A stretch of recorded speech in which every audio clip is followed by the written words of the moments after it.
അസ്സലാമു അലൈക്കും. കഴിഞ്ഞ 2 ദിവസമായിട്ട് പനിയായിരുന്നു കേട്ടോ. അപ്പോൾ അത് കാരണം കൊണ്ട് തന്നെ ഇന്ന് അതിൻ്റെ ക്ഷീണം കാരണം ഒന്നും ഉണ്ടാക്കാൻ തോന്നിയില്ല. പിന്നെ കുറേ നേരം ആലോചിച്ചിരുന്നിട്ടാണ് ഒരു കഞ്ഞിയും ചമ്മന്തിയും കുടിച്ചാലോ എന്നിങ്ങനെ ആലോചിച്ചത്. അപ്പോൾ അതിന് വേണ്ടി ഒരു സ്പെഷ്യൽ ചമ്മന്തി ഉണ്ടാക്കാമെന്ന് വിചാരിച്ചു. എല്ലാവർക്കും അറിയുന്ന ചമ്മന്തി തന്നെയാണ്, പക്ഷേ ഈ സമയത്ത് എനിക്ക് ഏറ്റവും കൂടുതൽ രുചികരമായിട്ടുള്ളൊരു തോന്നിയ ചമ്മന്തി ആയതുകൊണ്ടാണ് ഞാനിന്ന് സ്പെഷ്യൽ എന്ന് പറഞ്ഞത്. അതിനുവേണ്ടി ആദ്യം മുളക് പൊടി ഒന്ന് റോസ്റ്റ് ചെയ്തെടുത്തിട്ടുണ്ട് കേട്ടോ. ഉണക്കമുളകാണ് സാധാരണ ഇതിൽ ചേർക്കാറുള്ളത്, പക്ഷേ എൻ്റെ കയ്യിൽ ഉണക്കമുളക് ഇല്ലാത്ത കാരണം കൊണ്ട് ഞാൻ മുളക് പൊടി ഒന്ന് റോസ്റ്റ് ചെയ്തെടുത്തു. മിക്സിയുടെ ജാറെടുത്ത് അതിലേക്ക് തേങ്ങ ചിരവിയതും നമ്മുടെ ഈ എടുത്ത് വെച്ചിട്ടുള്ള മുളക് പൊടി റോസ്റ്റ് ചെയ്തത്, പുളി, അതുപോലെ തന്നെ ആവശ്യത്തിന് ഉപ്പും ചേർത്ത് നന്നായിട്ട് ഒന്ന് അരച്ചെടുക്കാം.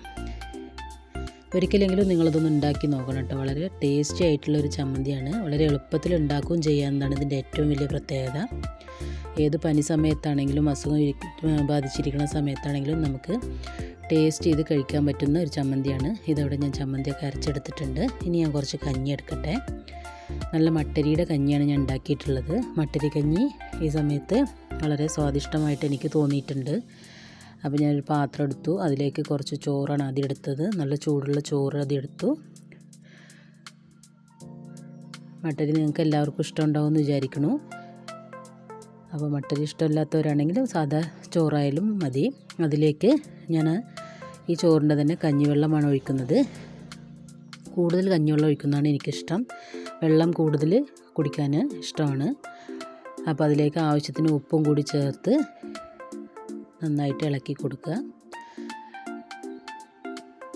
എൻ്റെ ഈ ടേസ്റ്റ് എല്ലാവർക്കും ഇഷ്ടമായിക്കൊള്ളണമെന്നില്ല, പക്ഷേ പനി പിടിച്ചിരിക്കുന്ന സമയത്തൊക്കെ ഒന്ന് പരീക്ഷിച്ച് നോക്കാൻ പറ്റിയിട്ടുള്ളൊരു റെസിപ്പിയാണിത്.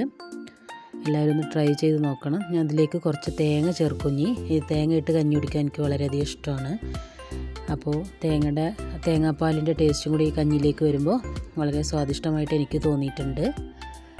അപ്പോൾ ഞാൻ എനിക്ക് കുറച്ച് ചമ്മന്തിയും കൂടി എടുത്തിട്ടുണ്ട്.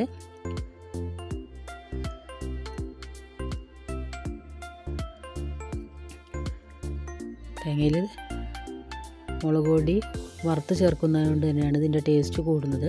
ഇനി തേങ്ങ കഞ്ഞിയിലേക്കും കൂടി കുറച്ചിട്ട് കൊടുത്തിട്ട് നന്നായിട്ട് ഇളക്കി ഞാനപ്പോൾ കഞ്ഞി കുടിക്കട്ടെ. എല്ലാവർക്കും വായിൽ വെള്ളം വരുന്നുണ്ടാവുമെന്ന് എനിക്കറിയാം. അപ്പോൾ ഒരിക്കലെങ്കിലും ഒന്ന് ടേസ്റ്റ് ചെയ്ത് നോക്കുക. ഈ കോമ്പിനേഷൻ കഞ്ഞിയുടെ കൂടെ ഏറ്റവും സ്വാദിഷ്ടമായ ചമ്മന്തിയാണ്. അപ്പോൾ ഇത്രയേ ഉള്ളൂ. Tata, bye bye.